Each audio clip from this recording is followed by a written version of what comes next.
Kanalımdan ve mutfağımdan herkese merhabalar. Bugün sizlere hiç fırın kullanmadan iki farklı yöntemle tatlı tarifi vermek istiyorum.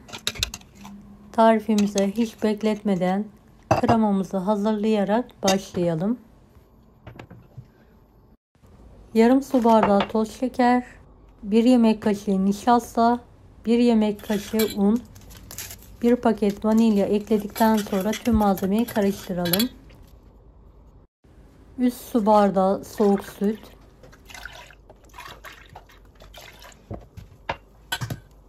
1 tane tam yumurtayı ekledikten sonra karıştıralım. Ve sürekli karıştırarak orta ateşte koyu muhallebi kıvamına gelene kadar pişirelim. Evet, gördüğünüz gibi kremamız çok güzel pişti. Altını kapatarak soğutmayı bırakalım. Soğuk kremanın üzerine bir poşet toz krem şanti ekleyelim ve mikser yardımıyla karıştıralım. Evet, kıvam alan kremamızı sıkma poşetine alalım.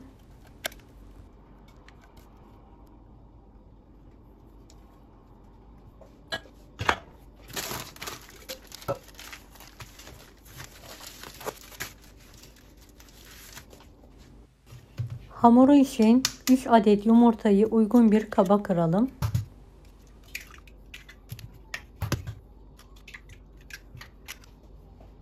Mikser yardımıyla karıştıralım. 1 su bardağı toz şekeri ekleyerek karıştırmaya devam edelim.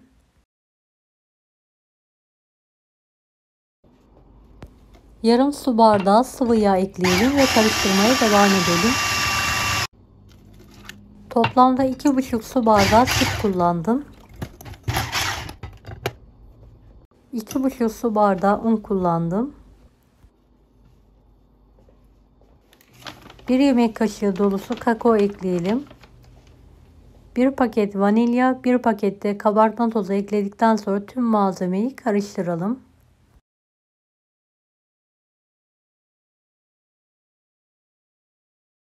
Evet, pürüzsüz olana kadar karıştıralım.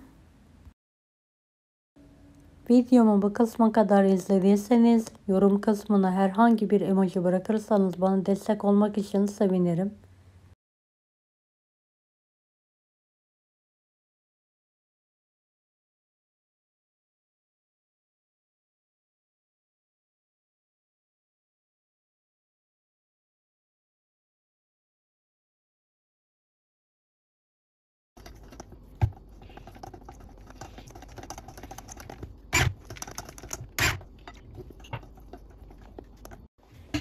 Evet, hamurumuz hazır. Gördüğünüz gibi bu kıvamda olmalı. Ne katı ne cıvık.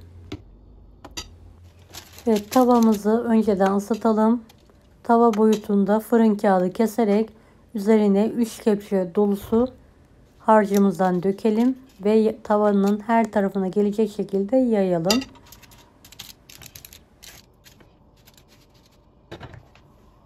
Kapağı kapalı bir şekilde orta ateşte üzeri kabuk bağlayana kadar pişirelim. Evet, üzeri kabuk bağladı. Bir tabak yardımıyla ters çevirerek diğer tarafını da pişirelim.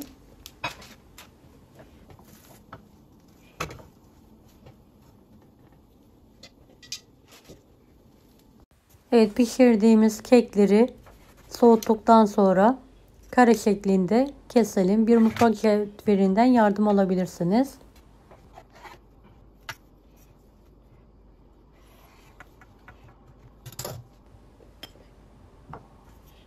Evet, uzun şeritler halinde hamurumu kesiyorum.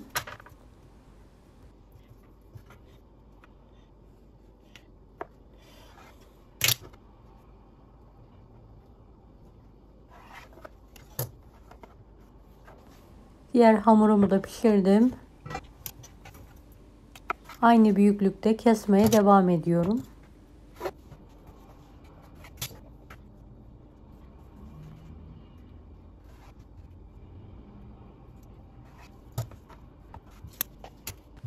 Evet, keklerimi yarım kase sütle her tarafına gelecek şekilde ıslatıyorum.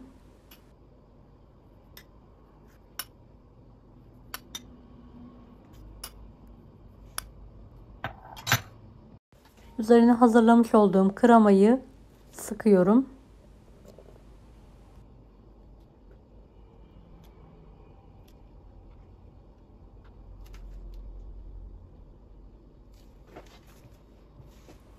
Evet, bir tane bütün muzu üzerlerine devrilmeyecek bir şekilde yerleştiriyorum.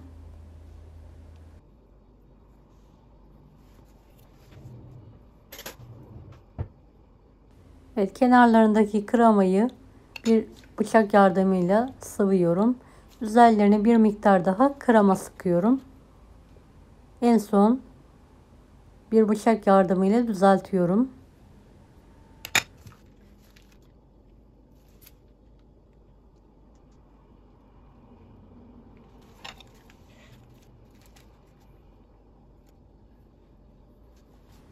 Üzeri için 200 gram sıvı kremaya 200 gram çikolata ekledim ve erittim. Soğuduktan sonra üzerlerine bir kaşık yardımıyla gezdiriyorum. Evet, hazırladığımız ganajın ılık olmasına dikkat edelim. Çok sıcak olursa üzerinden akıp gidiyor. Bu önemli bir püf noktasıdır.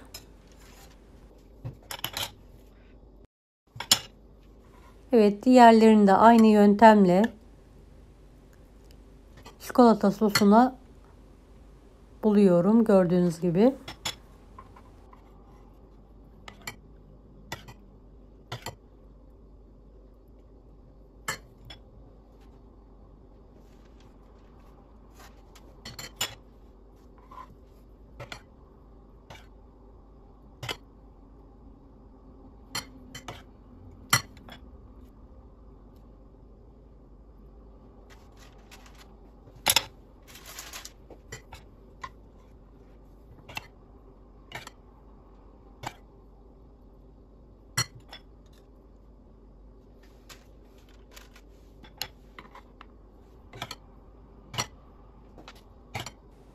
Evet, daha sonra buzdolabına kaldırarak soğutmayı bırakıyorum. Üzeri için beyaz çikolata eriteceğim. Bir parça keserek küçük parçalar halinde doğruyorum beyaz çikolatayı. Elmar usulü eritmeye bırakıyorum. Üzerinin şeritlerini yapmak için çikolatamı hazırlıyorum.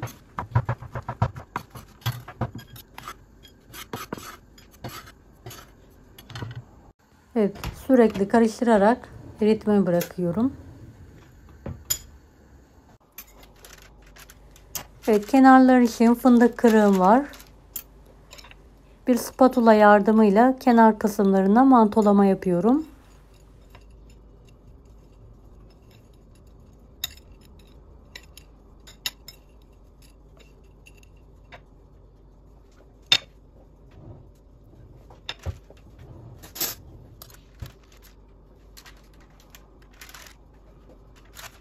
Diğerlerinde aynı yöntemle mantolamaya devam ediyorum.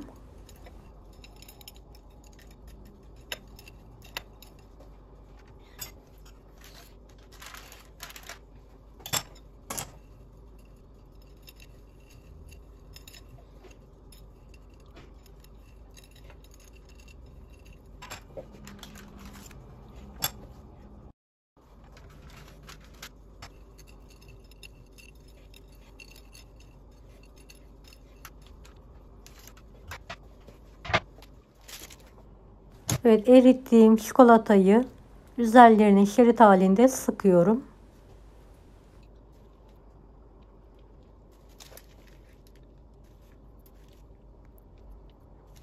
Daha sonra tekrardan buzdolabına kaldırarak soğutmayı bırakıyorum.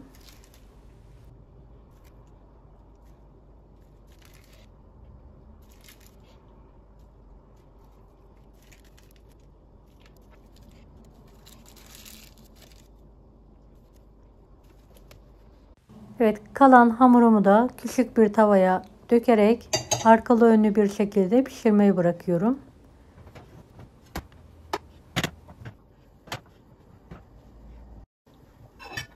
Pişen kekimi servis tabağına alarak soğutmayı bıraktım. Evet, kenarlardan artan parçaları ve kalan kekleri rondodan un haline gelene kadar çekiyorum. Bunlarla da farklı bir tarif uygulayacağız.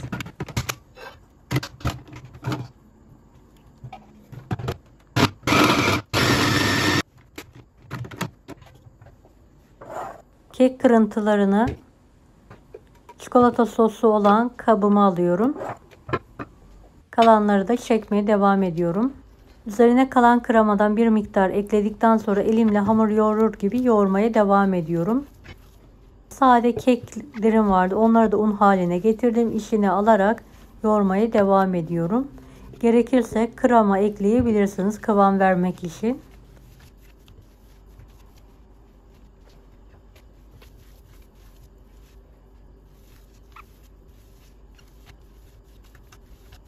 Evet, hamurumu en son toparladıktan sonra elimle ceviz büyüklüğünde parçalar kopartarak yuvarlıyorum.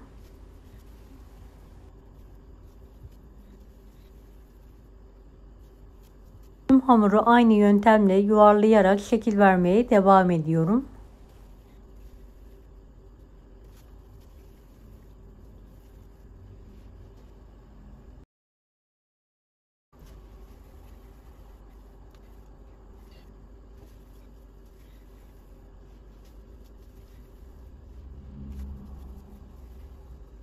Evet, tüm hamurlarıma şekil verdim. Üzeri için sütlü çikolatam var. Bir kaseye alarak benmari usulü eritmeyi bırakıyorum. Evet, gördüğünüz gibi çok güzel erittim. Biraz fındık kırığı ekleyerek karıştırıyorum. Evet, tek tek her tarafına gelecek şekilde çikolatayı bulayarak fırın kağıdına alıyorum. Kalanları da aynı yöntemle çikolataya bulamaya devam ediyorum.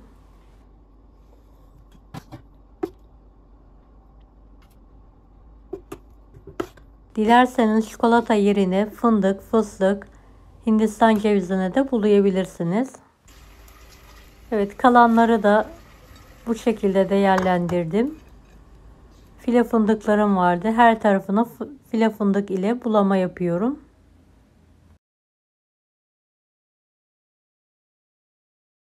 Evet, buzdolabında soğutarak ikramı servise hazırlayabilirsiniz. Evet, bir tanesini tadına bakmak istiyorum. Gerçekten çok lezzetli oldu. Hem pratik hem de lezzetli. Deneyecek olanlara şimdiden kolaylıklar dilerim. Kanalıma ücretsiz abone olmayı unutmayın. Bir dahaki videolarda görüşmek üzere. Allah'a emanet olun. Hoşça kalın. Daha farklı tarifler için bunları da izlemeyi unutmayınız. Afiyet şifa olsun herkese.